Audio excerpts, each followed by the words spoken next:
Oui, je m'appelle Marcel Tonon.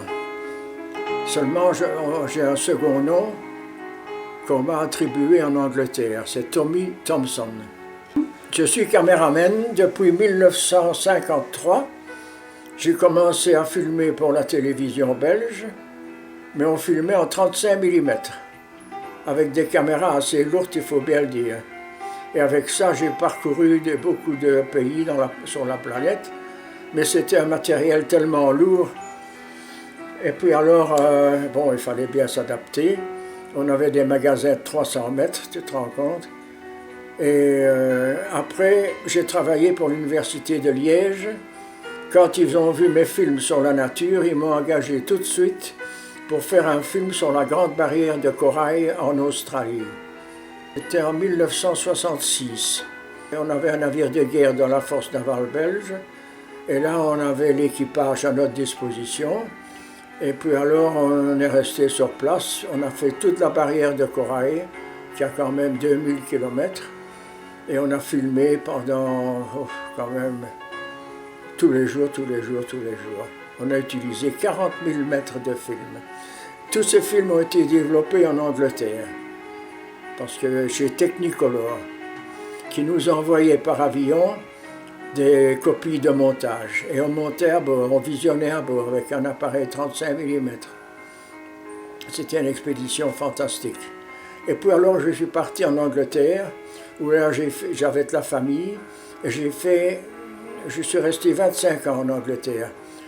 Et puis alors je me suis inscrit là-bas dans une école de cinématographie pour films animaliers. Et là j'ai eu des leçons d'un spécialiste anglais qui s'appelait Oliver G. Pike, qui faisait beaucoup de films aussi, mais tout en 35 mm. Je ne connaissais pas le 16 à cette époque. J'ai été blessé en Inde.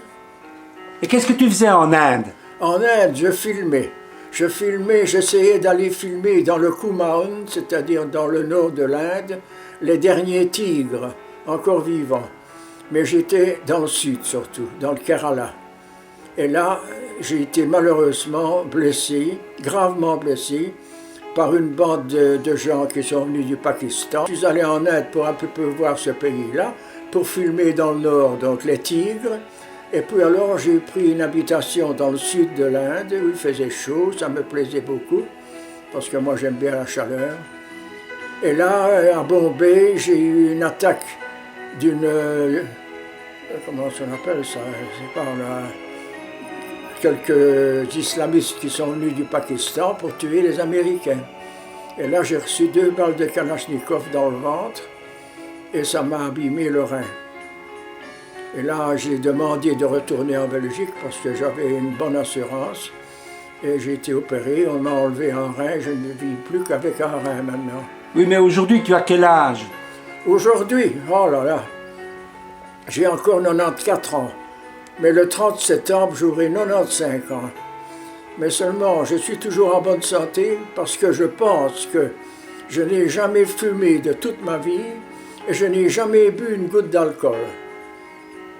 Et je crois que c'est ça, parce que j'ai été correspondant de guerre pendant 3 ans dans les pays arabes, en Iran, en Syrie, en Irak, au Koweït et une partie à Aqaba, en Arabie Saoudite. Et puis j'ai fini ma vie de correspondant de guerre en Algérie, où c'était la guerre aussi là. Mais une guerre de tribus, hein. Et là j'étais blessé, j'ai une balle dans la jambe, une balle dans la main, et j'ai dit j'arrête, c'est fini. 3 ans, c'est fini. Et c'était en quelle année ça? Ça c'était en 1962, quelque chose comme ça. Et après, tu t'es occupé de filmer uniquement des animaux? Quand j'ai commencé à filmer les animaux. Oui. Mais c'est après avoir fini mes études en Angleterre, j'ai commencé là à filmer les animaux, donc en Australie déjà. Hein, mais là c'était sur la barrière de Corail.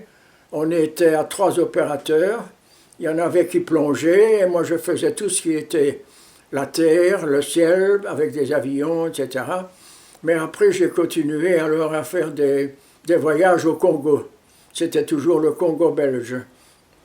Et là, la télévision belge m'a envoyé au Congo pour filmer le voyage du roi Baudouin. Et là, j'ai pris goût, bien sûr, à ce pays.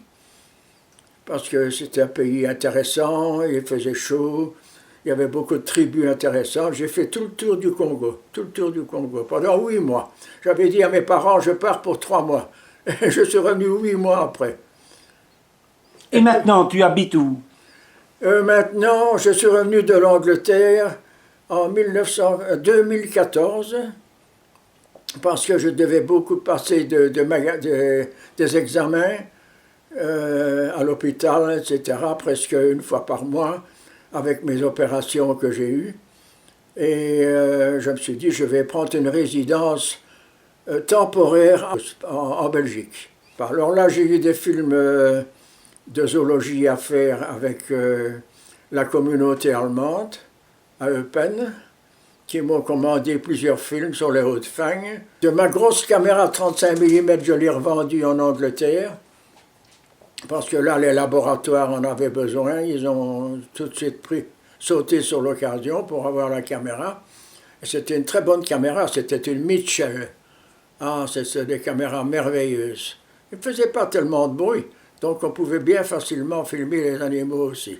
Mais seulement le matériel était tellement lourd à transporter, le gros trépied, la caméra pesait une vingtaine de kilos. Tu te rends compte? Tandis que maintenant, on fait aussi bon avec des caméras qui pèsent combien? 1 kilo? Même pas. Et maintenant, tu travailles avec quoi? Maintenant, je travaille avec une petite caméra Canon, avec carte mémoire. Et ça suffit. Ma maison est située sur une petite propriété de 14 hectares. Donc là, je suis tranquille, j'ai pas de voisins, je n'ai rien, j'ai pas de bruit, et j'ai des animaux qui sortent des bois chez moi, des chevreuils, j'ai des oies sauvages, etc. Enfin bon, il y a beaucoup d'oiseaux qui viennent aussi par exemple des oiseaux en migration, comme l'aigrette, qui passent un mois dans la propriété, puis qui s'en vont. J'ai fait faire un étang devant la maison qui a 100 mètres de long sur 50 de large, et là, il y a beaucoup d'oiseaux qui viennent. Des canards sauvages, enfin des poules d'eau, de tout. Et du gibier. Et je les filme, du gibier, il y a un peu de gibier, mais je ne chasse pas, moi. Hein.